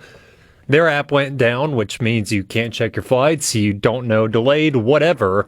It is scary that if one thing breaks, a million other things break, right? And it is, I think fragile was a good word. And AWS customers were unable to report the problem because their automated support ticking system was offline. That's right. So what do? You put it in the mail? Call? Yeah. I don't think there's anybody on the other end of the phone. It's the fragility of the technology age we live in. Technology is great until it breaks. And then everything hits the ceiling, right? And so today was an example. I think the news broke probably around 4 a.m., and then people after people, company after company said, well, we're impacted too. So it's a big deal. Yeah. A lot of stuff going on. We're always glad to run through the big news stories from the weekend and look ahead with you. An update from the Leland shooting, which happened now about a week and a half ago. I guess it was a week ago Friday night that happened, and unfortunately not good news. No, it's not. Richard, I was just thankful that this weekend did not have many huge crime headlines. Yeah. Because last weekend, like you and I talked about, on the phone all weekend long with law enforcement sources, trying to get word about different shootings that happened, but especially in Leland. Everybody out there already knows what happened. It was at a block party after Leland High School's homecoming. Lots of people gathered. Seemed to be a disagreement between several of the partygoers. Gunfire erupted. Hundreds of shots fired. 6 people died that weekend. And then we got word this weekend that a 7th person passed away at UMC in Jackson. So now the death count is at 7. There's not a pinpoint number of how many injuries there are, but I do have confirmation that it's well over a dozen. Wow. And one of the things that we learned that maybe we didn't know initially is that there were multiple shooters. Right? Yeah. I mean, you talked about the hundreds of shots that were fired. It was as if when the shooting started, there were a lot of people that went for their guns and started firing. Do we know if it was coordinated? No word on that. Really, no tangible motive has been released by law enforcement. Of course, you had DPS Commissioner Tindell. He was on your program last week. We've gotten a lot of statements from the FBI, and they've all stayed together and said this seemed to be a disagreement. I don't know if there was any coordination between shooters, because as we sit right now on Monday morning, you said a week and a half after the shooting, 9 people are behind bars. The FBI is still searching for at least 2 more, so that puts you at 11. That's a lot of people with guns in their hands. And Sean Tindell certainly didn't commit to this when we talked with him last week. Do we believe that this is gang violence, gang related? It was that the argument was between gangs, or do we not have clear information on that? No clear info yet. Okay. But at the end of the day, it's just terrible. And I know that one more person at least is still in critical condition. And so if that person succumbs, your death count then reaches 8. Yeah. You have over a dozen more people being treated. If something goes wrong in that medical treatment, your death count goes up. If they can't be saved, your death count goes up. And it's just hapless. It's hapless nonsense that you and I get on here on Monday mornings more times than not and talk about what happened over the weekend and something being violent or something being deadly. But 7 people dead, 9 people arrested. I guess the PSA out of this story right now is there's a picture that was provided by the FBI Jackson field office. It's on our website at supertalk.fm. It's also on all of their socials. 2 pictures of 2 suspects. If you can help them identify those people, not only will you be making a difference, but you can also cash in. There is a $5,000 reward for any help getting those 2 suspects in custody. So 9 already arrested and 2 specifically that they are looking for still. So that will put us at 11. Whew. I have a question here, and I think it's a reasonable question. Do you think any of the gunfire was in self-defense after the initial shooting started? I would say yes. I would go out on a limb and say that at least one of the shooters probably reacted. I think the odds are in your favor if you say that. I mean, think about it. You have a large crowd of people, gunfire erupts, and if people are already packing and have a gun on their hip, whether they're there for malintent or not, they'll probably react and grab that gun and say, okay, survival of the fittest. Yeah. We got Election Day in 2 weeks. 2 weeks from tomorrow, special elections happening here in Mississippi. We've talked a lot about those seats that are up for grabs, what that might do to the legislature in Mississippi in terms of changing the makeup, the count of Republicans and Democrats. And we've had early voting that has been going on for a week or two now, but this coming weekend we add Saturday voting as well. Is that right? That's right. Absentee voting has been open for almost a month on Wednesday. And we've been preaching it. We've been telling you about it. But in the off chance that if you are eligible to vote absentee and you just haven't been able to make it during the business week, life's busy, this Saturday and next Saturday from 8 a.m. until noon, you can go to your circuit clerk's office and cast your ballot in person. Now, I must remind you that you must be eligible. And there are a lot of ways to be eligible to vote absentee. Some of those include being out of town on Election Day, being 65 or older. So there you go. A large portion of the population can already vote absentee, living with a disability, etc. I got a full list on the website at supertalk.fm. 17 legislative seats on the ballot 2 weeks from today. There is a story out of DeSoto County that continues to be causing issues.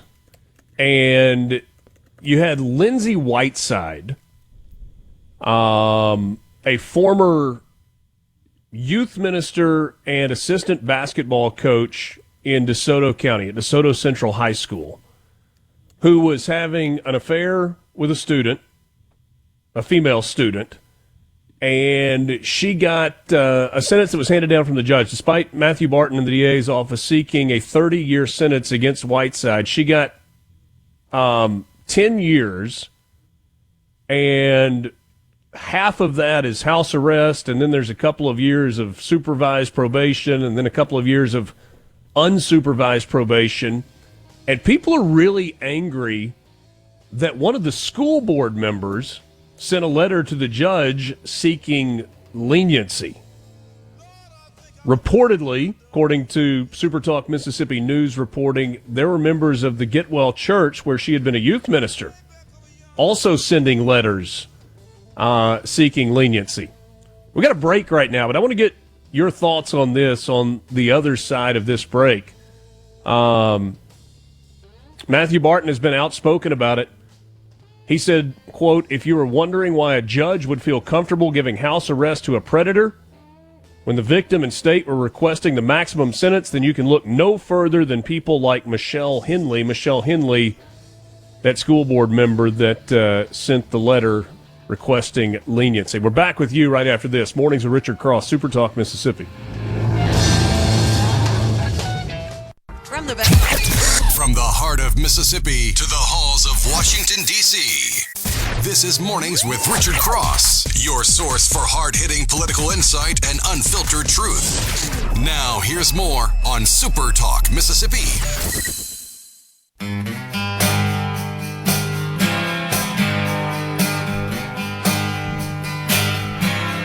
All right, so before the break, JT, I kind of laid out that story with Lindsay Whitehead in DeSoto County. Any updates, any thoughts that you can add? Oh, people are mad, and people are still mad. They woke up today mad, and I think there's an argument for them to be mad. So for those of you who did not catch us before the break, Lindsay Whitehead is now a convicted sex offender, child sex crimes. You said she had a sexual relationship with a student. A 14-year-old girl. A 14-year-old girl. She was a trusted individual, an assistant basketball coach, a youth minister, but she had a sexual relationship with a 14-year-old girl. Now, if I were to tell somebody that who had no information about the case, except for what I just said, and I said she was found guilty, how long is she going to prison? They'd probably throw out a number, I don't know, 10, 20 years? Well, the answer is 0 years. Lindsay Whitehead got 10 years of supervision. She got 10 years of being babysat by the court. She will spend some of those on house arrest. Others will be a looser supervision. Yeah. And, working in news, I notice patterns, and this one was noticed by a lot of people. But there are a lot of cases that seem to be pretty similar, but then the culprits get different punishments. One day before Lindsay Whitehead's sentencing, we reported on a pretty similar situation. It was in Clinton. A former basketball coach, a male, a former basketball coach, had a sexual relationship with a minor. He's now spending 20 years in prison. Mm-hmm. That's what he got sentenced to. Lindsay Whitehead, on the other hand, is at home right now. She could be listening to this radio program for all I know. And people are mad. You should have heard the uproar at the DeSoto County School Board meeting. Parents, community members were there shouting. Good for them. Yeah, they were there shouting, "These are our children. Why are you not protecting them?" And the reason it was at the school board meeting was because one of the supervisors actually helped Whitehead get a lenient sentence. School board members. Yes. Helped Whitehead get a more lenient sentence. She wrote a letter that said, she's been great. She's been great for my daughter. She trained my daughter, blah, blah, blah. In basketball. Basketball. Trying to, it was a character witness letter. Exactly. But no, I think your point is a real one. There are lots that view